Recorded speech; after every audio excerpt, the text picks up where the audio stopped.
because every night, with every line and every cue being delivered the same way as it was the night before, I still heard things differently because I listened. If you just listen, really listen, not to respond, but to understand, you will find so much more. There will be so much more wealth of the human spirit, of the human condition, of human understanding, human connection coming your way. Listen, listen, listen. And that is what acting teaches a person in a big way.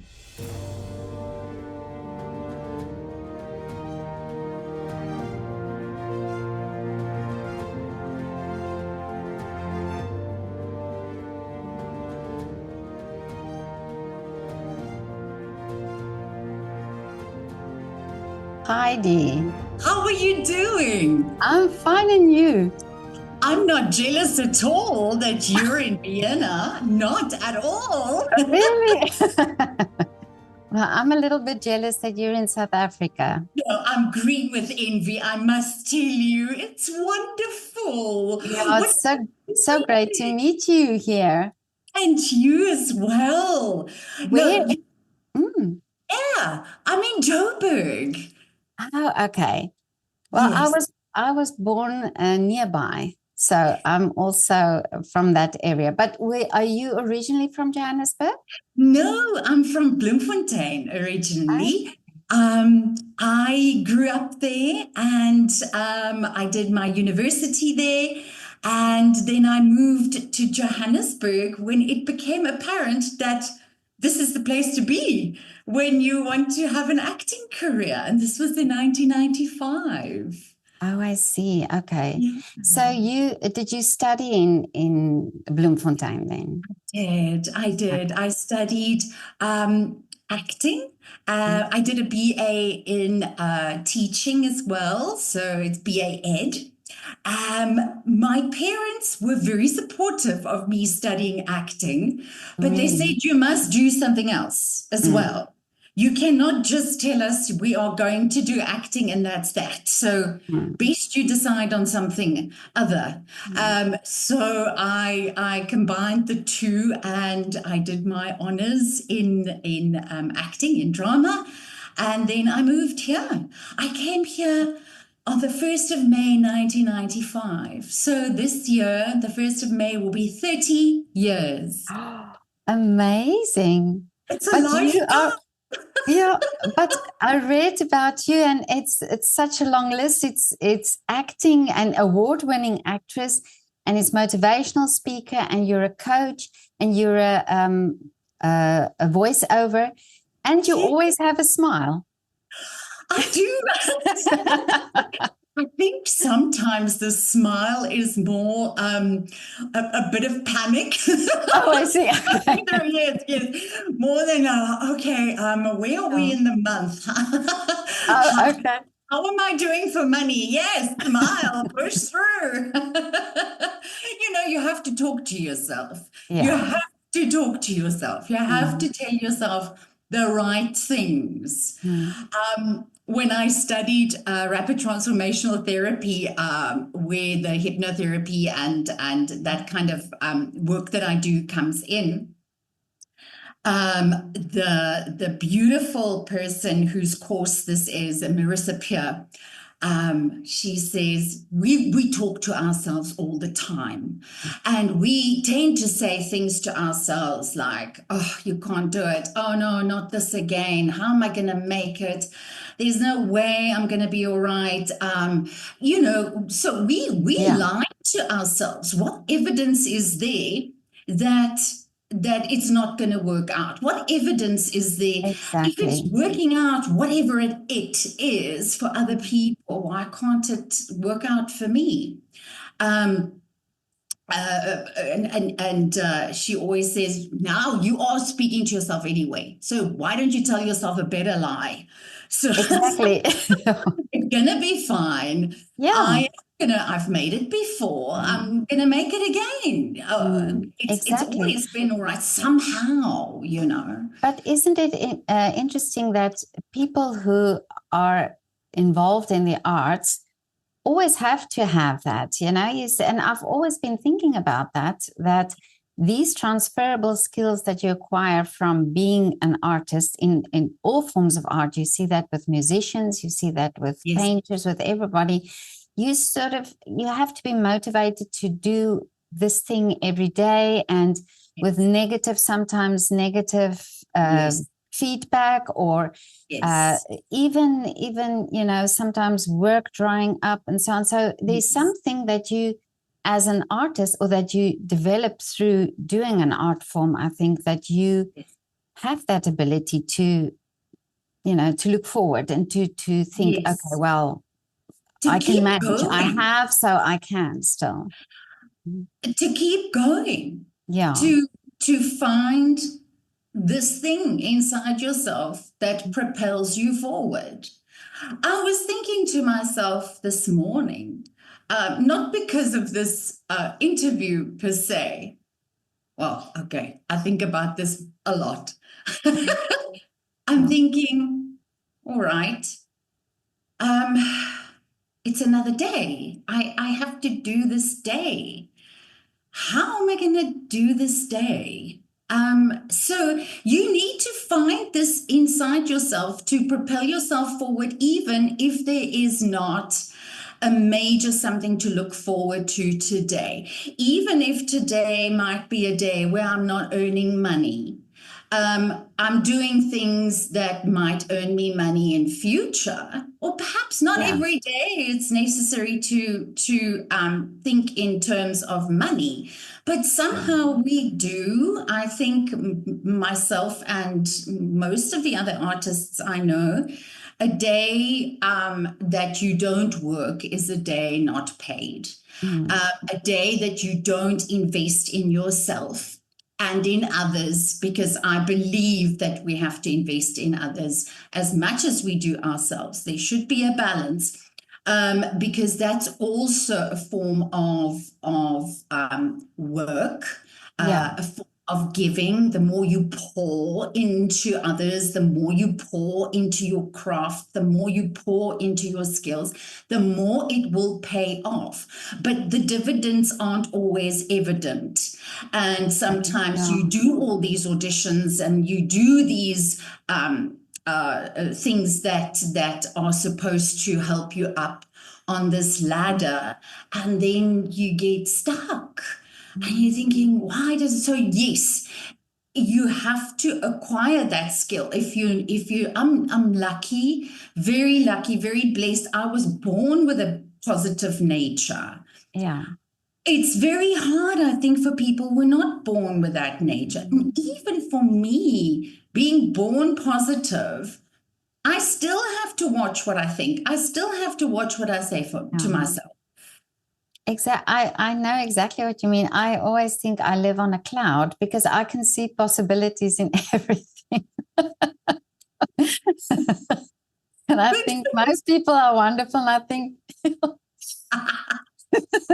think when reality hits, it sometimes me hard, because I think, I just thought it can happen. So I'm totally with you there. But it's also that thing that if you have that attitude, sometimes you also approach things in a way, because you think it can work. Sometimes it does work, just because you think the possibility of it to work. So you must make it work. Yeah. You expect it to work. And what we expect, we ultimately get. Yeah. It might not be in this moment or in this month, but ultimately your expectations form this whole network of things that you attract. I don't believe in manifesting things. I don't believe in the law of attraction, and I don't. For me, it's I've got God, and together we are a winning team. Mm, It's like, how can I go wrong? But mm, still sometimes, oh my word, yeah. what am I going to do? It's eerily quiet. The phone's not ringing. But Nobody's speaking to me. yeah, but I think it's also important to have that rest, to have that sort of time to think and time to just be there Yes, and yes, see what comes up and see what develops.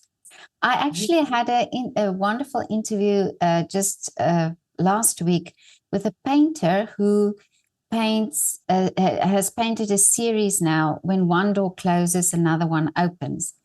And that whole series touched me so much because she paints a little key in every painting. She hides a little key in every painting. Yeah. Isn't that And wonderful? yeah. And I just think, isn't it great that so you have to always think if one door closes, there's a key to another door. So, and she paints this key in these beautiful paintings with florals and so feminine and just so I beautiful. But cannot wait yeah, to see that. yeah, I'm definitely going to look into that. I'm going to And the send you the link. beautiful, please. Yeah, And the beautiful thing that you just said, she paints a key in every paint. A mm, key is hidden there. yeah, So the key might not be obvious, but exactly. it's Yeah, there but it's there. if Yeah. you go look for it. Mm, But then again, we have to understand that some people who were not blessed with positive, optimist, mm, living on a cloud disposition, might find it harder to go and yeah. look for their keys or harder to accept that there is a key somewhere. Mm, And I think that's where it's so valuable that we have conversations like this, that we open people's minds to the possibilities. Even if somebody who is, and I recently worked with a very, very well-known actor in South Africa who is so devastatingly tired and despondent and of nature not very positive, that I think conversations like this will just give that little spark of hope, that little spark of, you know what, let me try one more time, that power of just one more. Just put one foot in front of the other. Just exactly. do it one more day. If one day is too overwhelming, one more hour.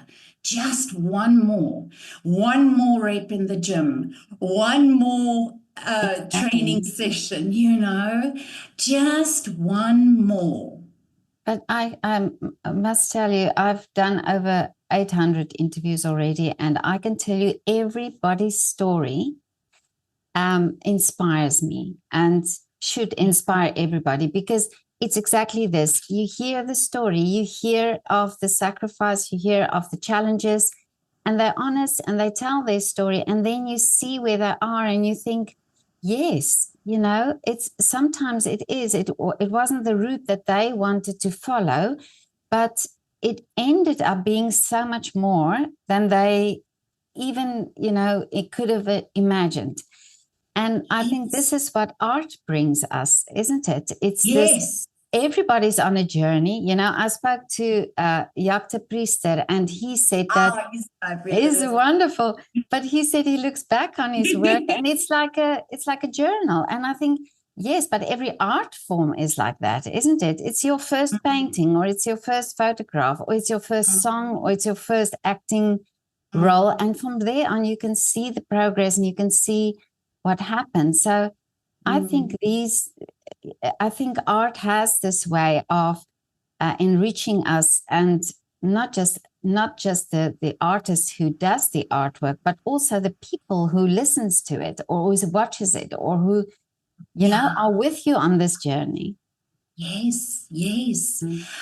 And that whole concept of what came to mind to me now as you were talking is that performance art that is my field, is this mirror for life.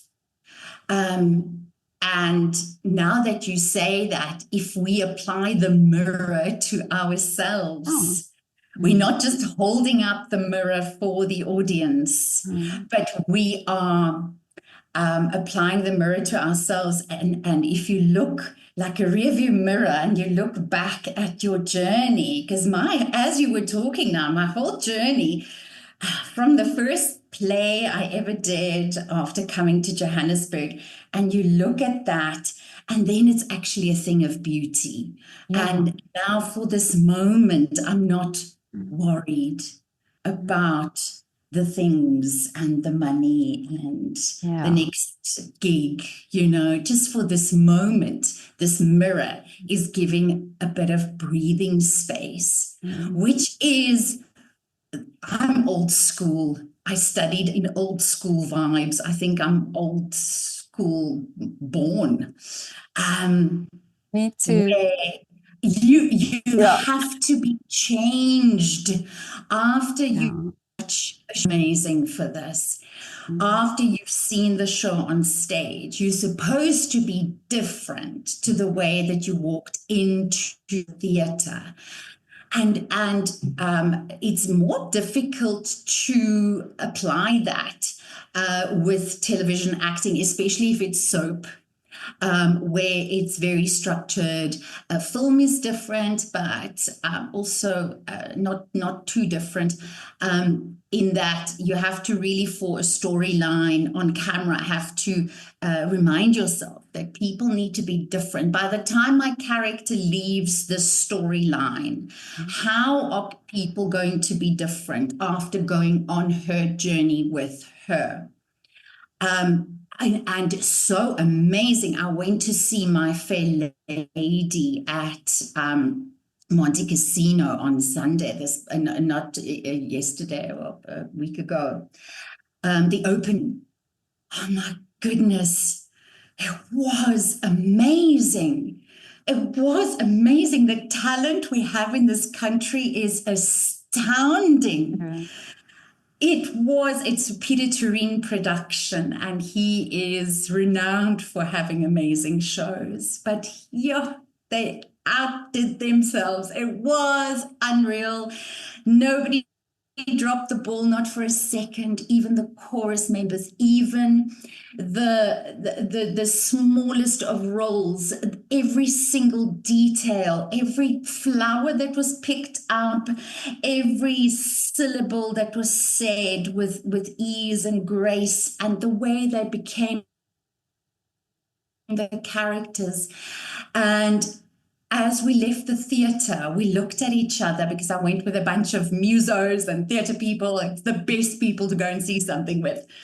And we looked at each other and we said, we changed. We are changed from when we walked in. It was profound. And I wish and hope for us as performers to always remember that. Absolutely. That this is a powerful, powerful thing, potentially very powerful, that we are doing, is working with people's mindset. And for the next day, I was speaking to my agent, and it was like, we're still on a high from the night before. It's amazing. But it's true. It's true. Yes. Yeah. So that's amazing. But that's the power. That's the power of art, and that's why I feel so strongly that art should be such a big part of education. All forms of art. Music, dancing, drama, painting, like art, painting. And what I found so interesting, when I visited South Africa a while ago, I went to my old high school, and I spoke to the drama class there. There's a wonderful drama class. And I just did small little interviews with my phone, with the children, because I just wanted to hear what they were saying. And I was so amazed at the drama students, how they could actually see from that age, and I'm talking about 14, 15, 16-year-olds, they could see the benefit of taking drama as a subject for their future careers. And we're talking about, there was somebody wanted to be, I think, a occupational therapist, and somebody wanted to, they have all these different, they didn't want to go into acting. They wanted to go, but they could absolutely see where acting benefited them. And I thought, wow, at 14 years old, 15 years old, if you can already see that, that means that this art form that you've been taking for the few years have already, given you these skills, a skill of looking forward or seeing or acknowledging the skill at least. Yes. And that is so profound what you are saying now. I believe, and that's what tickled me to get going with my life coaching and my NLP and my hypnotherapy, is this thing about the acting that is not just acting. It's way more than just acting. It goes deeper into character creation. How do you then create your character?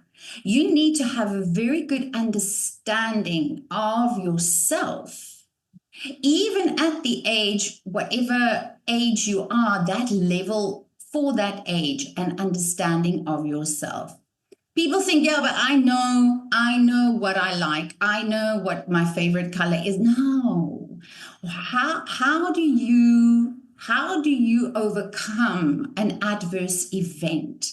How do you deal with being told no for something that you really wanted?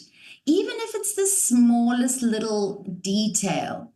To, of course, right through, and unfortunately so many children, so many youngsters having so much go wrong in their lives because the world is just so broken that art is now more important than ever.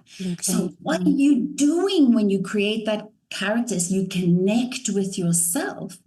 And then once you've connected with yourself, only then are you able to connect with others optimally. And I think that's maybe what these youngsters that you were talking about understood on a deep level. They have a feeling for this thing, that I can be a better occupational therapist if I can connect better. And this is what acting did for this person.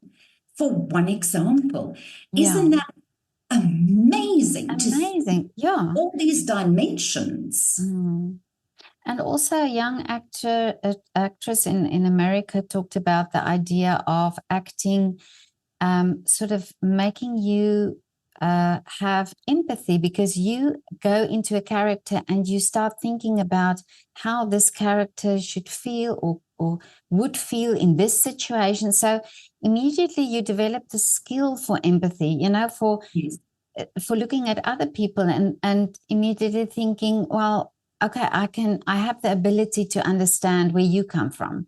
So and that's something that you learn or that you acquire by going into roles or putting yourself into different situations. Becoming that character. Because that's what we do. We don't pretend to be the character. We become the character. So you are faced with the character's thoughts, the character's mind, the character's circumstance. And that absolutely makes you have more empathy. It helps you to listen. Acting is 50% action and 50% reaction. And you can only react appropriately, believably, if you've really listened to what people are saying. I remember the the last theatre production I did was a play by the name of The Revlon Girl. It's a Welsh play, and it was about the Aberfan disaster that happened in the 1960s in Wales. And all these characters on stage had a child or two pass away from the coal slips that engulfed, the coal literally engulfed the little school. And the act of listening made me think of this now. Every night on that stage, for all those performances we did, you know what the line is, but you still have to listen with a very fresh new ear. It's always like this, but it became so evident to me in that play, because every night, with every line and every cue being delivered the same way as it was the night before, I still heard things differently because I listened.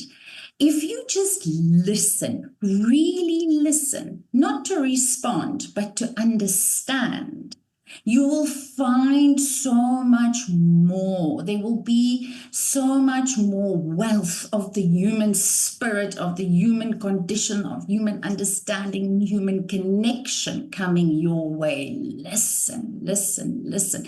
And that is what acting teaches a person in a big way. But you have to be teachable. You can never stop learning. That if an actor, because I lectured at a university. I was first stage acting lecturer and then screen acting lecturer. And sometimes there are people who think that they've now learned enough and they can go and do it. And that worries me. You've never learned enough. Yes, you must go do it at some point, but never think that you've learned it all.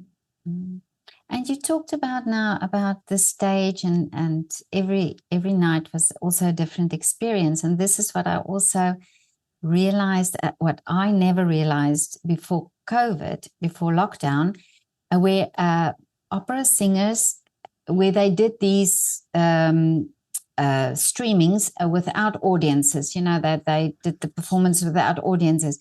And then everybody said, but it's not the same, because you need the energy from the audience. You feel the audience. And I never realized that. But it's this two-way energy, that comes from the stage and then that you feel again from the audience. That's right. Now that you're saying about the every night's different, it's probably also because of the audience, that you have that. And it's so strange how you have different audiences. It's like there's a group mentality. Really? That comes to a show. It's bizarre, and that I've never been able to even remotely figure out. But sometimes, and now I'm reminded of all the comedies and farces, the Ray Coonies and that I did, with big, beautiful names in our industry, Toby Cronje, Hannes Muller, and so on. That we would just stand on stage some nights looking at each other going, what is wrong? Why are there nobody? There's nothing. It's really hard when 500 people in front of you, and sometimes even 750 coming to watch the show. And the night before, they were rolling in the aisles with laughter, and now you can hear a pin drop. It's literally so weird. What is this? And then you get on camera, then you don't have that feedback. So now, thankfully, it's more intimate. So there's not such a big space to fill with your energy. There's not such a big space to be concerned about. It's confined. So you have to start seeing that camera as a non-responsive audience of one. Oh, yeah.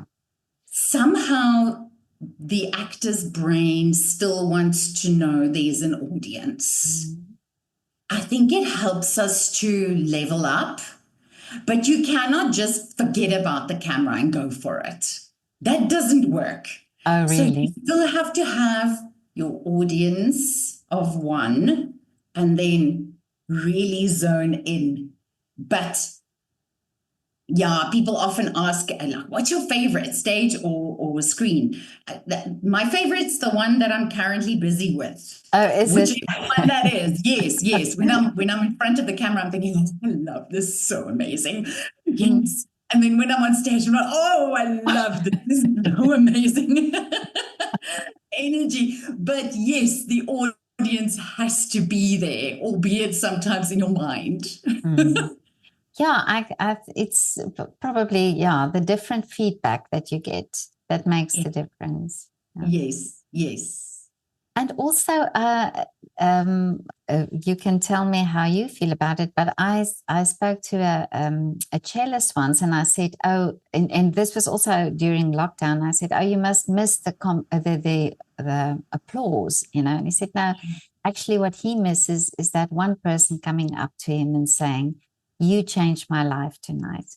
Oh. And I always believe in the power of one. And this is, you know, when he said that I always think of that, you know, you never as an audience member think to go backstage or maybe speak to the artist.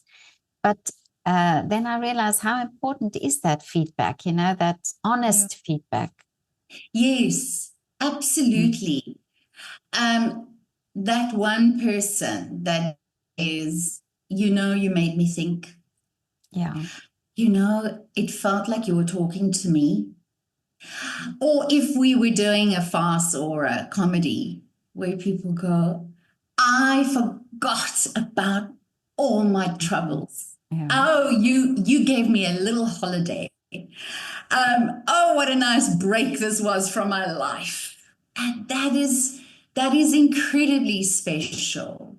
And it is so. I firmly believe in this thing of changing the world.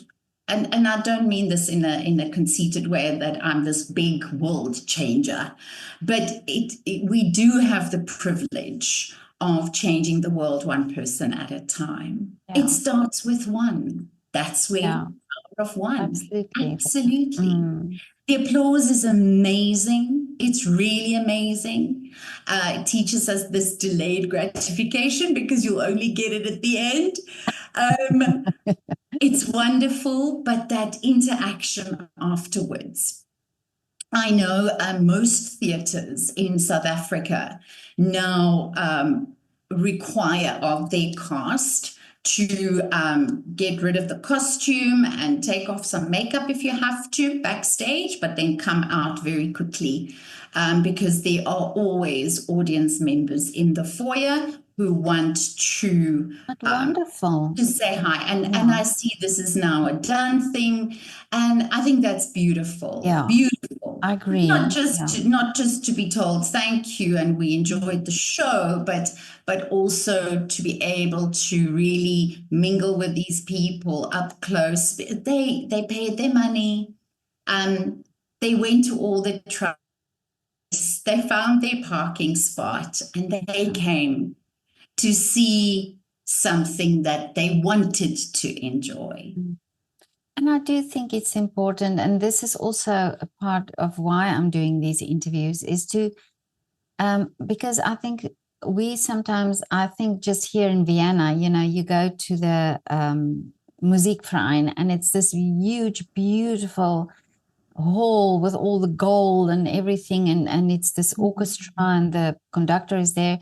And there is a bit of a distance, you know, there is a bit of it's a wonderful experience. But the moment you see the person behind this, you know, piece or behind the music, I find that interesting. Maybe I'm a people's person, but I like this the fact that you know something about this person, not the person necessarily, but about the music. I think it's so Yes, important that you know something about the music or the piece, and who yes, better to tell it to you than the person who's busy with it, yes. And who involve themselves in Yeah, this thing, who yeah, immerse themselves. yeah. Yes. So, but tell me, Heidi, you as a child, I can just imagine I would have loved to be your friend because you must have been very, very interesting and creative and fun. I wasn't. I think I was boring. I was just, I thought to myself that I would be a physiotherapist. I come from a medical Okay. family. Mm. Dad's a doctor, he's a professor in internal medicine, and my mom was a radiologist. And I wanted to do medicine myself. And then I think standard 9, grade 11, grade 12, I thought, nah, this is 7 years. It's too long. You know how we are. 7 years is a lifetime. Yeah. And maybe I got cold feet, and then I enrolled for physiotherapy. And I just never went there. Oh, I really? just never, I always say, and this is true, I walked past the drama department on campus and I went in and I never left. Amazing. I still don't know if it was a good idea. I think it was. No, definitely. I grew up in Bloemfontein, and it was such a great place. It wasn't a town, but it wasn't a city. Yeah. I had such a fright when I came to Joburg in 1995. I'd been to Johannesburg only once before I moved here, and that was to come up for an audition. And I was only here for one night, and I drove back. I had a good friend come with me. I wonder if he remembers that trip. Anyway, and I got here and everybody had burglar bars. I was shocked. In 1995, there were no burglar bars in Bloemfontein. There Really? were no fences. No. In front of the house, especially not. Yes, dividing the homes, but no, everything was open and kind of looked cleaner than here. It was a very difficult mind shift, I must say. But something inside me went, okay, you studied this thing now. You can't, there's no work in Bloemfontein. Especially there was no television studio, and I never wanted to just do stage. Even voice work was a bit of a foreign concept. You either did radio DJ work or show host or nothing, So somehow I figured in my brain, I was just okay. I have to come here. Otherwise, I'm not going to be able to work. And I did, and the first 3 years were horrible. Really? They were horrible. I didn't know one person, not one person here, but this hunger, this need, this absolute need to perform was bigger and overshadowed my brain more than any fear, more than any loneliness that I felt here. So the first 3 years, I couldn't even go buy bread and milk without looking at my MacBook. Really? It was so insane having to drive here, having coming from Bloemfontein, where everything is 7 minutes away from the other thing. Oh, yeah. It doesn't work like that. But yeah, but so you just got on with it, was it like, and I mean, you didn't have a job, so you had to look for a job when you got there. I did. Mm. I think I had more guts than wisdom, but I pushed through. One thing, I'm very stubborn. It could be good, it could be bad. But if I decided I'm going to do this, I kind of push through even to my detriment. I will, because I said so. Yeah. So you see, it could be good or could be bad. In those days, in 1995, dubbing was a rather good source of income. Oh, So okay. I kind of coming here, not knowing what an agent is or how they work, kind of got two or so phone numbers. This was even before cell phones, like insane. I get you. Phoned these Yeah. people, went to see somebody. She took me on, and they let me know or let her know about dubbing auditions. And I remember I still had to go to the SABC for a dubbing audition. Yes. So I didn't know, I don't know if you've ever been to the SABC, but it's a maze. I have, yeah. No, I know. It is a maze. Somebody needs to, the first 10 times, people need to walk with you to a particular studio because you will get lost. Got completely lost. Did the audition. Thankfully, it was still with Annalisa Bosch. I remember the name. Yes, Yeah, yes. yeah. Oh, she was a beautiful actor. Her and her husband moved to Paternoster many, many years ago, and they live there, and they have a B&B and so on. But she did my audition for me. And then, you start out because like all the big names were big dubbing artists. And they had the lead role. So you would start off doing groups and kind of pay your dues, and play little bit parts and so on. And then work your way up. And I was very grateful for that. And we could actually sustain ourselves in those days. Now you won't even be able to. I think you could cover your petrol for a month if you dub. It's not a big source of income anymore. It's a good source of pocket money, thankfully in those days. And then my first lead role that I had in dubbing was a soft porn thing. For one of these channels. And this chick was dancing. In all the scenes, she was dancing with a snake. On a platform or on a stage or in somebody's room. She had the snake and I was her. And then I saw how they do this, where you have to dub everything, and then the very racy bits get cut out, but you dub those as well. And then they cut everything, the visuals and the sound, they cut out. Yes, so there were big lines on the screen of the bits that would be cut out, but I still had to do them. And I was like, oh, my soul.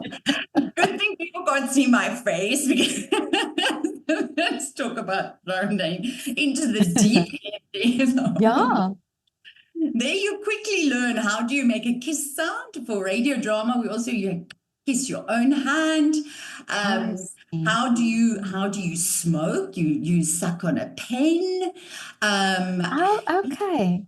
Interesting. A light switch is is a pen that you do the little click sounds Oh, with. yeah. Oh, I So see. yes, so All these little things. Yeah. all these little things, and we still use them in radio drama, which I still Really? do a lot. Yes, Mm. yes, absolutely wonderful. And I was very lucky to get into the comedies that they did at the State Theatre in Pretoria. Oh, okay.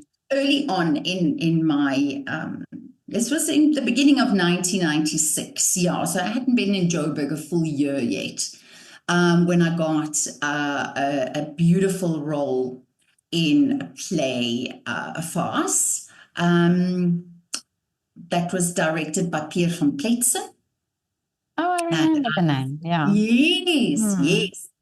And that's where I felt for the first time what it feels like to really be with this audience, to the big audience, and the energy, and doing this professionally, and how on the ball you need to be. Yeah, I loved it. And from there on, I went on to doing The King and I, the musical. It was part of the chorus there. And slowly but surely things just developed until we did Little Shop of Horrors, Buddy, the Buddy Holly story, where I played the female lead, Maria Elena, Buddy's wife. And then slowly but surely the TV work started. So in the late 90s, it wasn't so important for like a real actor does stage, so we all focused on stage. So we all thought, this is where you grind it out, do what you gotta do. Yes, the stage. I look up again on my back. Yeah. So slowly but surely then the television stuff started coming in with Egoli. I think that was the first thing I did for TV was Egoli, Place of Gold. Yes, yes. It was a David Reese's character, and I think his name was Nick in Egoli. Everybody knew him as Nick. Now, him and his story wife broke up, and I was this flooze that came in to distract him and to have a little affair with him. Yes, I was hated tremendously by all the ladies who watched their soap 5 o'clock in the afternoon open time, cake net or Mnet time. Yes, now everybody can see Egoli.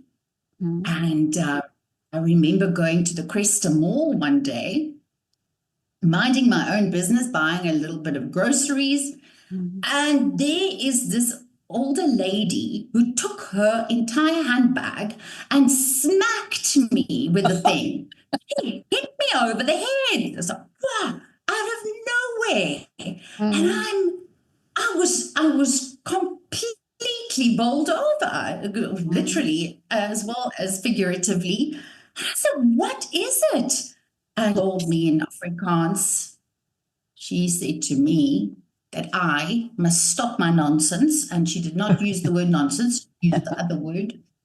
And how dare I interfere in this marriage? Do I not know how long these people have been together and what they've been through? So me, little young thing, I must leave. And I left that center, the shopping mall, with a hurting head, feeling now I've arrived. Yes. I felt so good about being physically attacked by an old woman. So, of all the ways you could have found, this was the way. Yeah. I found myself. But Egoli was huge, because I think it was one of the first soaps really. Yes, and it was the only one for a good number of years. So people really got involved in that. I know. I remember my sister was just married and they lived on a farm, and her poor husband came from the fields one day innocently in the house after Egoli, and my sister watched something that really annoyed her, and then she told him off. He didn't even know the context, but he was told off. Because you see these people every day. Think for yourself. You see certain people half an hour of your day and you get so involved in their lives that they become family to you. Mm. So in your mind, absolutely. in the subconscious mind, and this is a very important thing about being a performer, is that you must be aware of the influence that you do have on people. Exactly. We people watch you every day and they start living with you. Yeah, but I always think of these things. We talk about the soaps and now it's Netflix. You can just switch to the channel and watch a movie, but and yet art is not valued. People saying that. I know two of my children are ballet dancers, and I remember many times where people ask my daughter, "So what's your real job?" Yes, I still get that. Yeah. I still get that. Yeah. And then you think, but everybody is consuming art every day. The chair on which you sit, it's designed by a designer or by somebody. Yes. The house is, an architect. So everything is, we are involving ourselves every day with some form of art. Yet, if you talk about funding or you talk about education, that's always the subjects, or that's always the part that's skipped. It's art or music or choir singing is half an hour in a week. Yes. Yet, it's such an important part of life. It's true. I think people tend to take things for granted. Yeah. The chair I'm sitting on happens to be a very nice chair. It's not just somebody who just put this thing together. Somebody actually sat and drew the sketch for this. Exactly. Designed it, like you said. I have a standing desk here in front of me. It's amazing. It's a South African patent. But the way this was worked out is an artist's brain. It's amazing. Exactly. And it is sad that it's taken for granted. It is sad that people would rather buy whiskey for 250 Rand before they pay for a theatre ticket. That it's not valued. It is sad for me. Gayton McKenzie, whom I love, is our Minister of Arts, Sport, Arts and Culture. And he's doing a great job. But I don't think that sport should share a portfolio with arts and culture. I can't help but think that people think, oh, this arts and culture is such a minimal little thing. Let's just throw it at sport and then it will disappear. And then maybe we don't have to worry about it too much. I've always felt that because we've mostly, to my memory, we've actually almost always had a Minister of Sports, Arts and Culture. And just that thing shows me that right up to the government, it's not important enough to have its own portfolio. Exactly. Yeah. That is insane. No, that's absolutely true. And that is, that should change. But it should change from, it should start with education, I think. I strongly believe that. Yeah, I strongly believe that. Yes. But you said also your parents were supportive and still they must be very proud of what you've achieved. They are. Mm. Shame. I think I made them old before their time. But they still mentally and emotionally, they're very young. They're there. They have a lot of energy. These two. Oh, they're fantastic. Mm. I really think I gave them sleepless nights. I have given them gray hair. But they stuck it out, hey? They just never that's let go. They never let go of me. Always interested and you know, I'm so grateful for that. That is a massive blessing. I I don't think without their support I would have done this at all. Yeah, I wouldn't have made it at all. Well, I ask many artists this, and you also hear sometimes they say, it was this one teacher who believed in me, or it's my parents, or it's my family support, and so on. And you think it's so important. It's such a big part of that, you know, that you said their support, and even though, you know, it was difficult times, but they still supported you, and you need that. You do. And it's not just for art. It's for everything. If anybody out there listening or watching, if you think that somebody, particularly your child, is doing well, say it. Say, well done. If you can find it in your heart to support what your child obviously loves and was obviously made or born to do, support. But it's no good to just be there in the background. Say it. Say, I'm proud of you. Say, I see you did better than last time. Say, I see you are growing. Say, I love you. Say it. Say it. Absolutely. Say it and show it. Yeah. And Heidi, you're also very active in the gym, I see. You know, I stalk people's Instagram pages to get all my information. But well done. I mean, you are just doing things. That's amazing. I love exercise. It keeps my head busy. Yes. It's a big outlet for me. I try and go 5 times a week. I have a beautiful trainer. He's fantastic. And he doesn't take nonsense, and he doesn't take no for an answer. Which is what I need. Else I can train on my own, right? So yeah, exactly.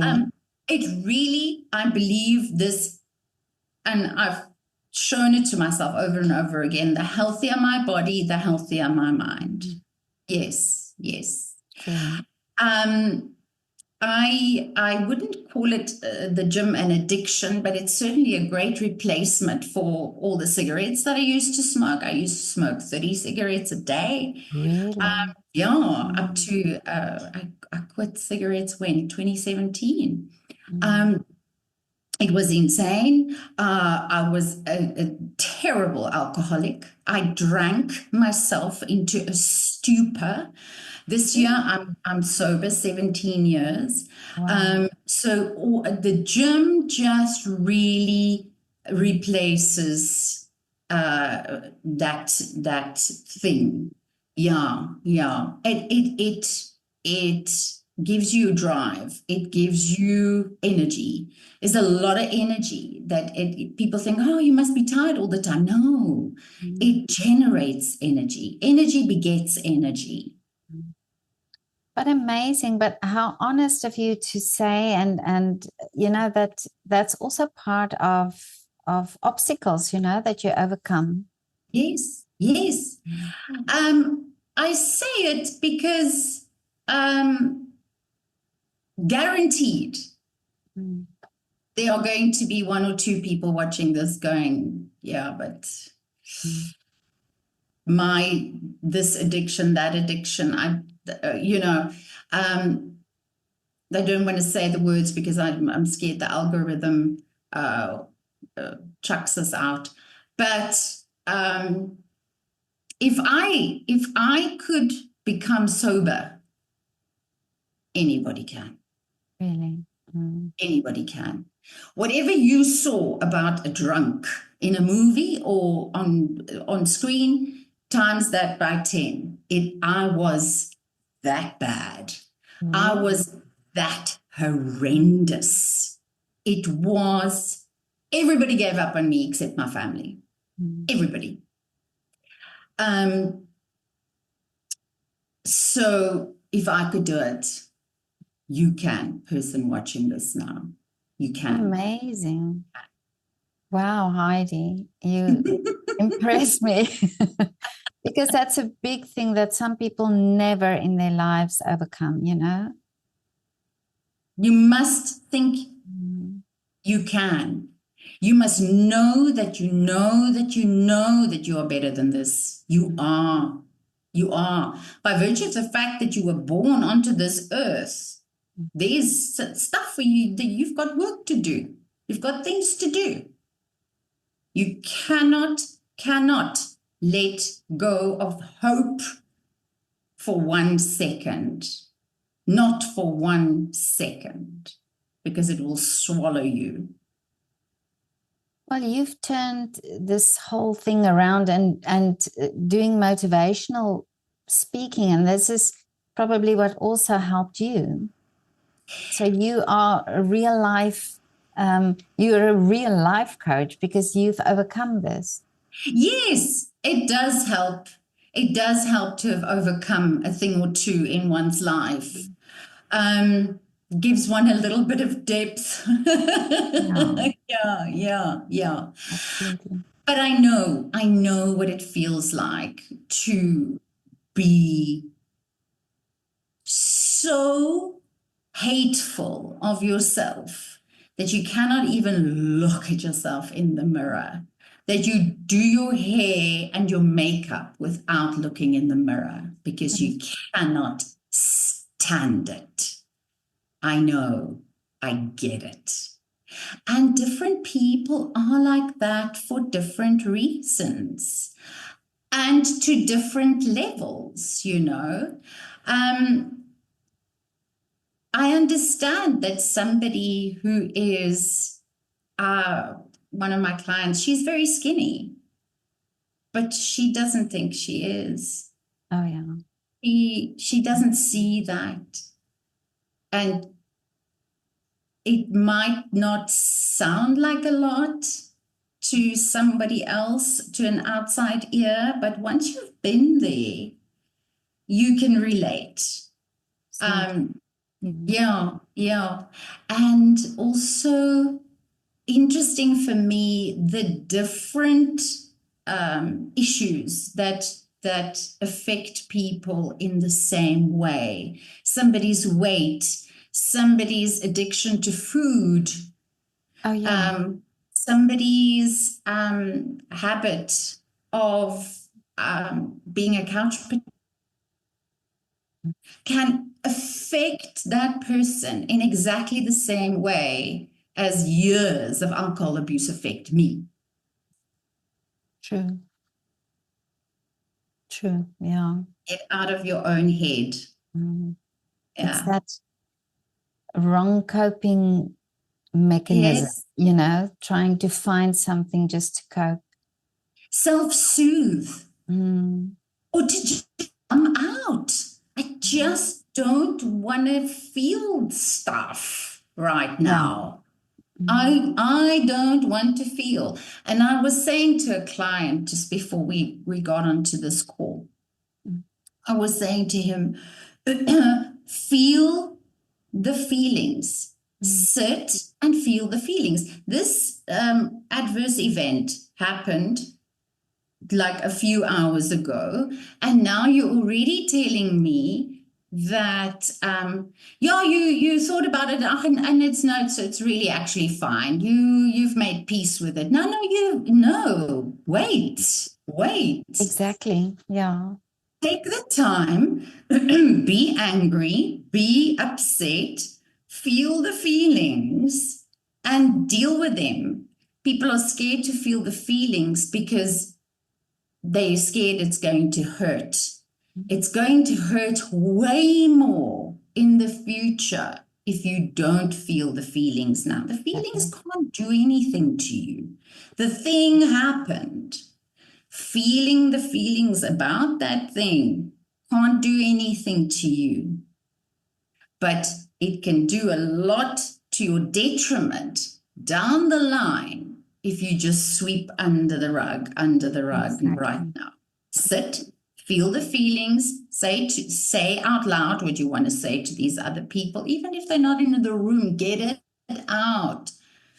And then say, all right, I felt it. I have now made sense of it. I built the puzzle in my mind, and now I'm going to move on. But you can't move on unless you felt what you had to feel. Mm. Well, this is so interesting that you're saying that, because that's also recently I spoke to a counselor for dancers. He also works with actors and singers, I think, not necessarily, but it can be sort of transferred to them as well, but specifically dancers. And we talked about this thing where things are suppressed and you just get on with it. And then the dancer in the end, you know, they struggle with so much mental health problems because it wasn't dealt with in the beginning, or maybe in their training, you know. And it's just this thing, well, you know, this is how it is, just get on with it, you know. And this is what you're saying now. You have to deal, sometimes you have to deal with the things so that it doesn't become. And what he also said is there are many people who step out of the dance world being wonderful dancers, but because of their mental health, they just can't get that, you know, they can't get further with that. They can't get further. They don't get work. Yeah. So that is so. And you can't give your all. Exactly. You have to be able to give your all when you're on that stage. Yeah, absolutely. But wonderful work that you're doing, that you're coaching and then giving back, you know, and helping people. That's great. That for me is what life is about. If I had to go through all of those years of agony and addiction and being down in the dumps, and I can't use it to help, inspire, motivate, if I can't pay it forward, can't pay recovery and feeling better forward, then all of those years were for nothing for me. And please, God, it cannot be for nothing. No. It has to be for something. Exactly. Yeah. But Heidi, your story is so wonderful, and thank you so much for opening up about this honesty and really being yourself. But what are the wishes for you for the future, or what is the dream? I had 4 visions for myself. The one is for my acting career to go further, higher, better, more, with a whole lot of detail to that. And the other one is for this business of mine, my coaching and NLP and hypnotherapy business, to move more into group sessions and more into the corporate, more to do with communication skills. I'm already doing that, but I want more of it. I want to level up now. So I am going to focus on those 2 aspects of my life. And it's actually a lovely combo, because the acting world, performance world, and the business, they tend to do that, and then they conflate, and then they do that, and that happens organically. So yes, just to allow that flow to happen, to be prepared for whatever may come.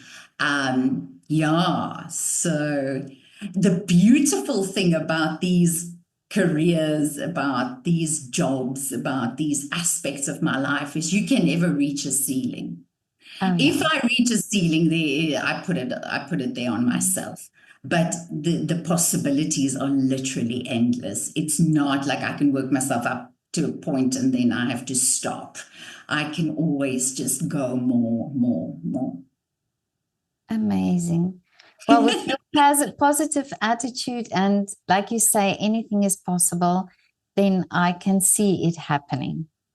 Thank you. From your lips to God's ears. Let's do this. and anyway, many people who made wishes on my channel, their wishes came true. So I just had, there's a guy that lives just below me, and he is part of a band. And he made a wish last year. I did an interview with him, and he made a wish that they sign a record deal. And in December, he told me that they're actually signing the deal. That is so amazing. Isn't it amazing? Yeah. That's wonderful. Yeah. Yes. So the universe listens. It does. It does. Thank Heidi, you so much. It's a great pleasure.